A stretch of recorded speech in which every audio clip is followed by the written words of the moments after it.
안녕하세요, goeiedag, goedemiddag, good evening, and welcome back to my channel. My name is Tian, I'm 29, and I'm finally recording a storytime video again in 2021. After not recording one for about a month or two and not really uploading a lot on my Korean channel.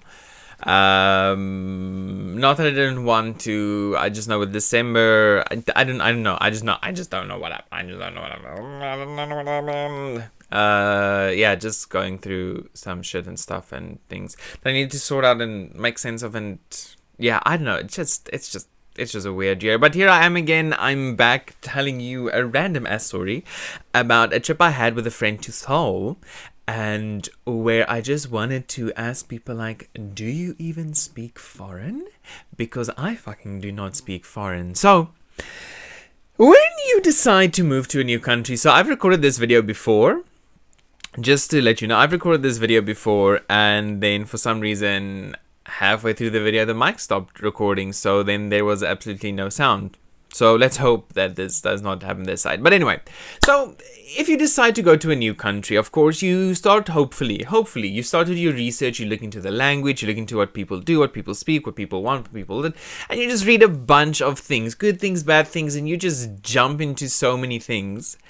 And I was ready for it. I found out, okay, that I need to learn the language, of course, which is not going well, but I need to learn the language. And but luckily there are places that are foreign friendly. They do know some English. They will be able to assist you because I am here to teach English. So of course some people will be able to speak English or help in English. And of course it's the 21st century. We've got Google Translate, you've got Papago, you've got so many apps and things that can help you, books that can help you, people that can help you, that you do not really need to worry or fret too much.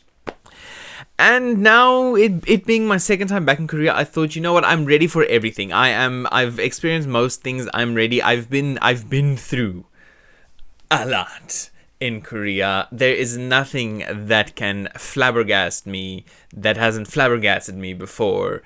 Yeah, there are just some things that do flabbergast me that I just stand there and like when I'm ordering and I'm trying to speak Korean and they speak English and then I just don't language anymore. It's like then I just want to speak in Afrikaans.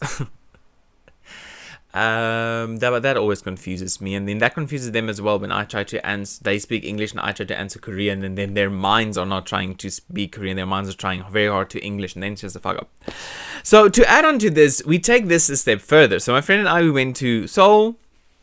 Had a lovely, wonderful time there, and he really wanted to go to the Russian side of Seoul, the Russian area. You know, all big cities have like a Russian area, and then in America you've got Chinatown, you've got Koreatown, and then you've got a place in Korea. You also have a place I think that's very much German inspired, that have their special German like festivals and beers and things like that.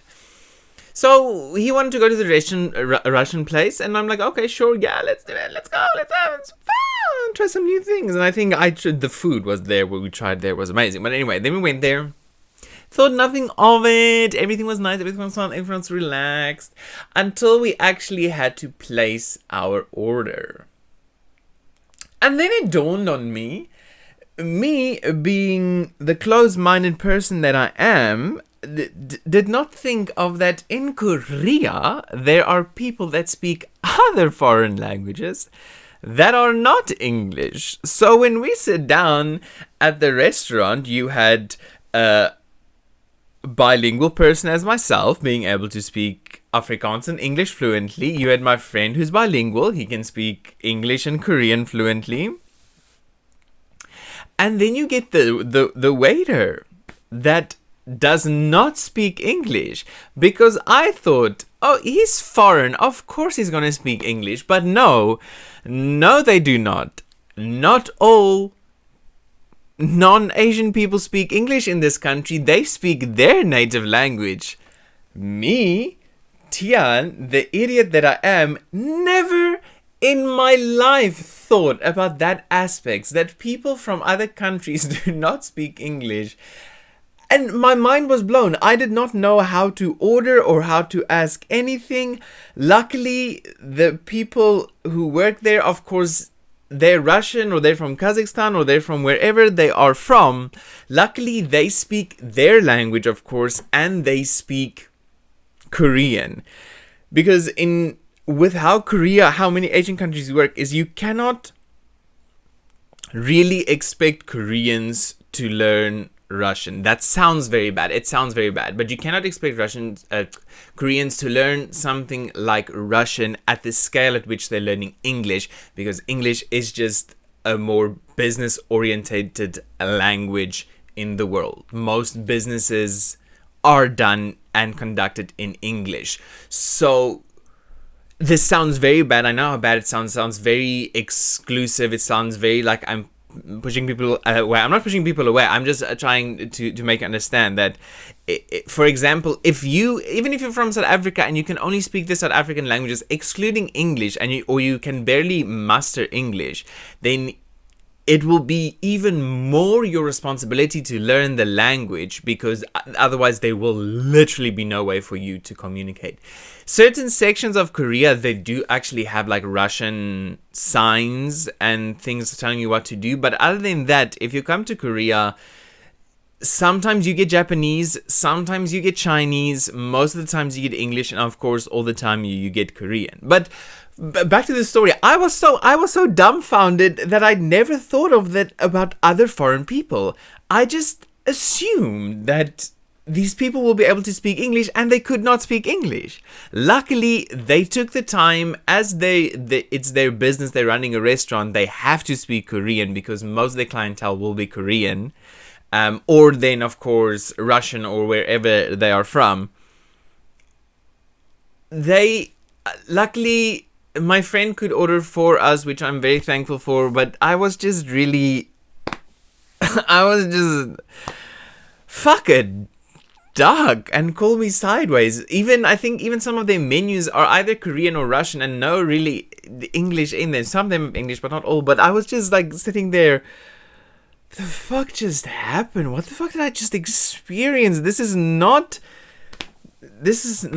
And then all fine and well. We had a good time. We had amazing food. I really want to try that again. And then afterwards, we went to a bakery to try some true, authentic Russian cake. If I do remember, this is authentic Russian cake. If I do remember, it isn't a Russian cake with a Korean spin, because many of the things you buy in Korea, there's always that Korean spin on it, which is delicious, which is amazing. But these were real, like, authentic Russian cakes that you can buy. And the same thing happened again. There was this young girl here. And again, in Korea, if you're a foreigner, you can assume many times that younger people will be more comfortable using English or helping in English than older people, because older people, of course, didn't have that didn't get that exposure to English and to English lessons.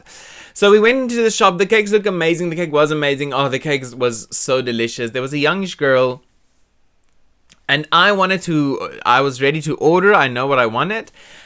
And then, lost in translation, do you even speak foreign? No, I don't even speak foreign at all. And I could not, my brain just shut off. I couldn't. I was like, I didn't know what to say to her, because my mind is like English this side, and then I'm trying to think Korean that side, but she's not Korean. And then how do you say that? And then I don't know what that is.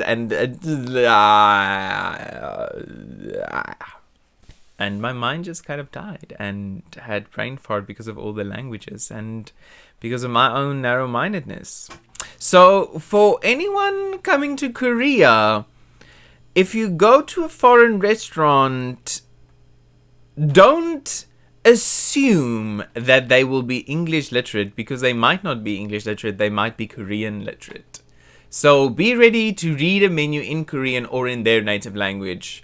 Again, this is not necessarily in all places. This just happened in the area that we went to specifically, that is known as like a Russian area, or I'm not sure what. Yeah, I'm saying Russian, but I know there are many other countries there that you can go to and that you can visit. But that was just my eye-opening moment, was just going to a restaurant and not being able to foreign at all, because I just never thought of that. I just assumed that's completely a mistake on my part. Luckily, my friend was there who could assist with the Korean side of things, but it was so interesting to learn this new fact that people that are from non-English speaking countries, they have to learn Korean. They are more pressured, or not,